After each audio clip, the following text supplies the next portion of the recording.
Assalamualaikum warahmatullahi wabarakatuh. Perkenalkan, nama saya Nabila Hoyrunisa, program studi S1 Farmasi Stikes Bakti Mandala Husada Slawi. Di sini saya akan menjelaskan tentang induksi apoptosis antiproliferatif Shilajit agent. Yang pertama ada induksi apoptosis. Induksi apoptosis merupakan kematian sel yang terprogram melalui proses kerusakan kromatin pada nukleus atau inti sel. Sel menyusut dengan pembentukan badan-badan apoptosom dan sel mengepak dirinya sendiri untuk dimakan makrofag. Lalu, apoptosis dipicu oleh eksogen dan endogen rangsangan seperti radiasi ultraviolet, tekanan oksidatif, dan bahan kimia genotoksis merupakan fenomena penting dalam sistem biologi. Kerusakan DNA mengaktifkan dan menstabilkan P53 pada inti dan sitoplasma serta mengatur protein yang merangsang jalur apoptosis intrinsik dan menyebabkan penyakit pada manusia seperti kanker, neurodegeneratif, dan gangguan autoimun. Kanker atau neoplasma ganas adalah penyakit yang ditandai dengan kelainan siklus sel khas yang menimbulkan kemampuan sel untuk: yang pertama ada tumbuh tidak terkendali atau pembelahan sel melebihi batas normal. Yang kedua, menyerang jaringan biologis di dekatnya. Dan yang ketiga ada bermigrasi ke jaringan tubuh yang lain melalui siklus darah. Selanjutnya ada gejala kanker secara umum. Ada 3, yaitu yang pertama gejala lokal, pembesaran atau pembengkakan yang tidak biasa, pendarahan dan rasa sakit.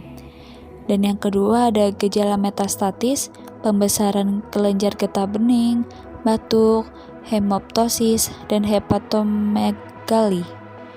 Dan yang terakhir ada gejala sistematik, berat badan dan nafsu makan berkurang secara signifikan, dan anemia. Faktor-faktor yang bertanggung jawab dalam peristiwa apoptosis. Yang pertama, kerusakan sel pada populasi sel-sel yang terprogram embriogenesis. Yang kedua, delesi sel populer, sel-sel yang berproliferasi. Yang ketiga, kematian pada sel tumor. Yang keempat, kematian neutrofil selama respon inflamasi akut. Yang kelima, kematian sel imun baik limfosit B dan T. Dan yang keenam, kematian sel yang diinduksi oleh sel-sel T sitotoksik. Gambaran morfologi dari apoptosis dapat dilihat dengan mikroskop elektron. Yang A, pengaturan sel. Yang B, kondensasi kromatin. Yang C, pembentukan tonjolan sitoplasma dan apoptosis. Dan yang D, fagositosis dan badan apoptosis. Apoptosis terjadi melalui 2 jalur, yaitu jalur yang pertama jalur ekstrinsik atau di reseptor, dan yang kedua ada jalur intrinsik atau jalur mitokondria. Selanjutnya ada mekanisme apoptosis. Mekanisme apoptosis memiliki 2 macam, yaitu apoptosis dan nekrosis. Apoptosis adalah kematian yang terprogram yang penting dalam berbagai proses biologi, sedangkan nekrosis merupakan bentuk meatin sel yang terlalu akut. Yang pertama yaitu apoptosis. Mekanisme apoptosis yaitu yang pertama adanya sinyal kematian atau penginduksi apoptosis. Yang kedua, tahap integrasi atau pengaturan atau transduksi sinyal induksi gen apoptosis yang berhubungan. Dan yang ketiga, tahap melaksanakan apoptosis atau degresi DNA, pembongkaran sel. Dan yang keempat ada fagositosis.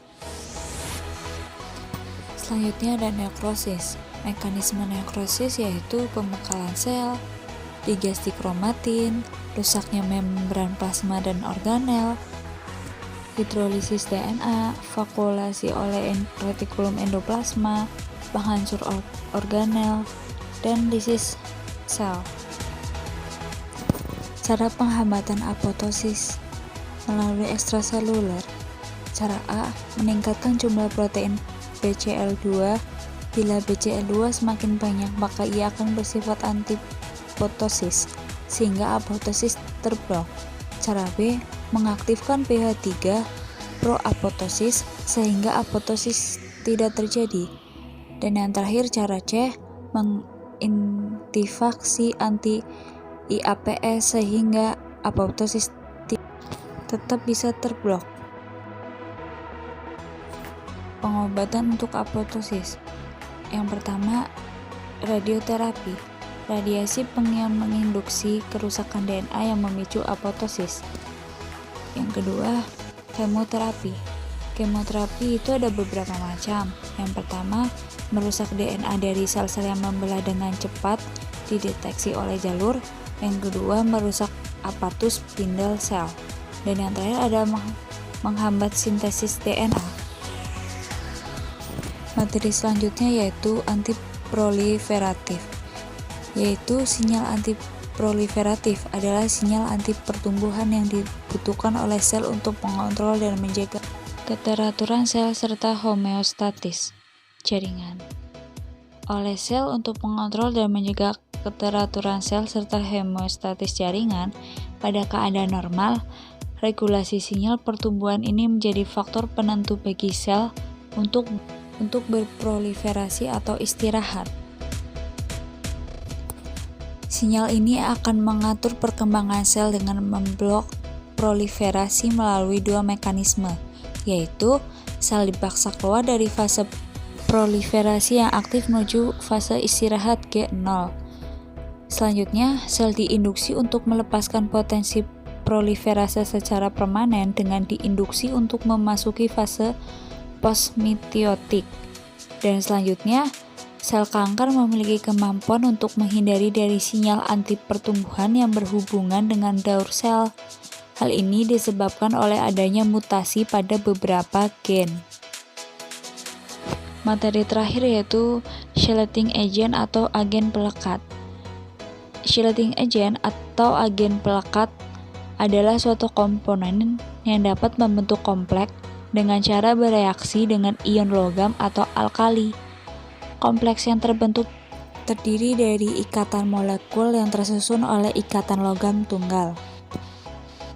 Fungsi chelating agent yang pertama menghilangkan efek yang tidak diinginkan dengan membentuk komponen yang stabil, biasanya terbentuk kompleks larutan dengan ion logam bebas.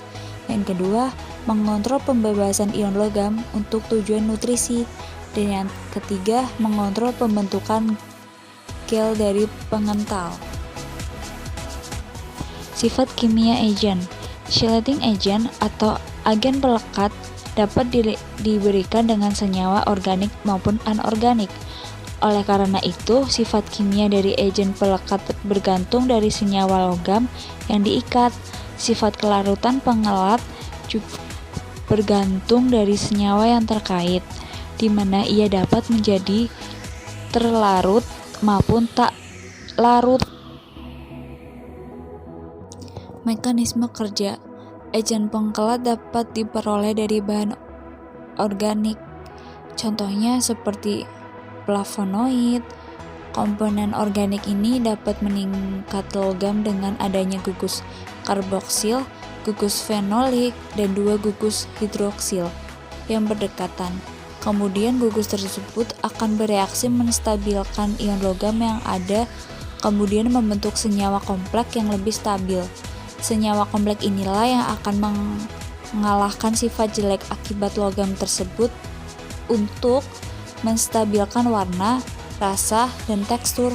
Karena agen pengkelat ini dapat meningkatkan logam, sehingga proses oksidasi dapat terhambat.